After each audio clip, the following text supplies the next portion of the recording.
Olá, saudações em Cristo. Muito bom compartilhar com você mais uma vez a palavra de Deus.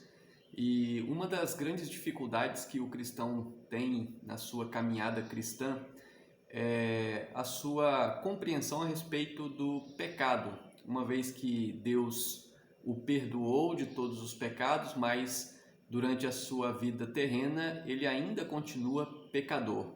Como lidar com esta situação?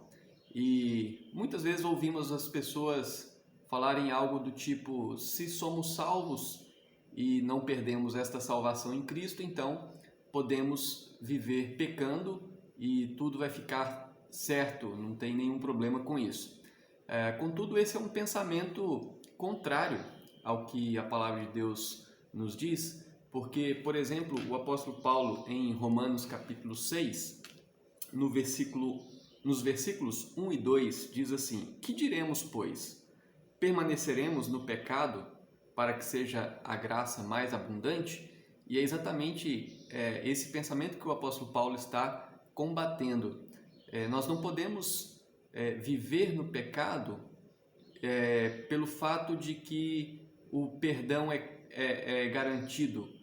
Ele diz: viveremos no pecado para que seja a graça mais abundante?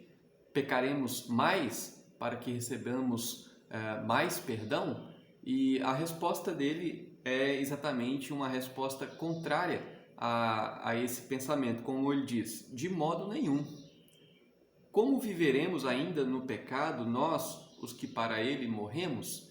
Então, viver no pecado para uma pessoa que já está em Cristo Jesus é uma prática inconsistente. E quando o apóstolo Paulo fala sobre viver no pecado, ele está se referindo a viver uma vida comprometida com o pecado. Paulo não está descartando a realidade de que continuamos sendo pecadores. Contudo, o que Paulo está dizendo é que aquele que morreu com Cristo, ele ressuscitou também com Cristo para uma nova vida. Agora, uma vida marcada não mais com o comprometimento com o pecado, mas um comprometimento contra o pecado. Então, no versículo 12 deste mesmo capítulo, ele diz assim: não reine, portanto, o pecado em vosso corpo mortal, de maneira que obedeçais às suas paixões.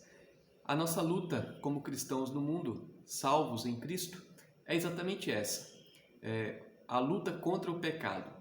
Nós não podemos negar que somos pecadores, mas uma vez que morremos com Cristo, então não podemos mais obedecer ao pecado de maneira que ele reine em nosso corpo. Mas a nossa luta deve ser contra tudo quanto desagrada a Deus em nosso viver. Então, que Deus nos abençoe nessa luta, que Deus nos dê vitórias a cada dia e que tenhamos no nosso coração o desejo de servir e agradar ao nosso Deus, que em Cristo Jesus nos salvou. Um grande abraço, Deus abençoe a todos.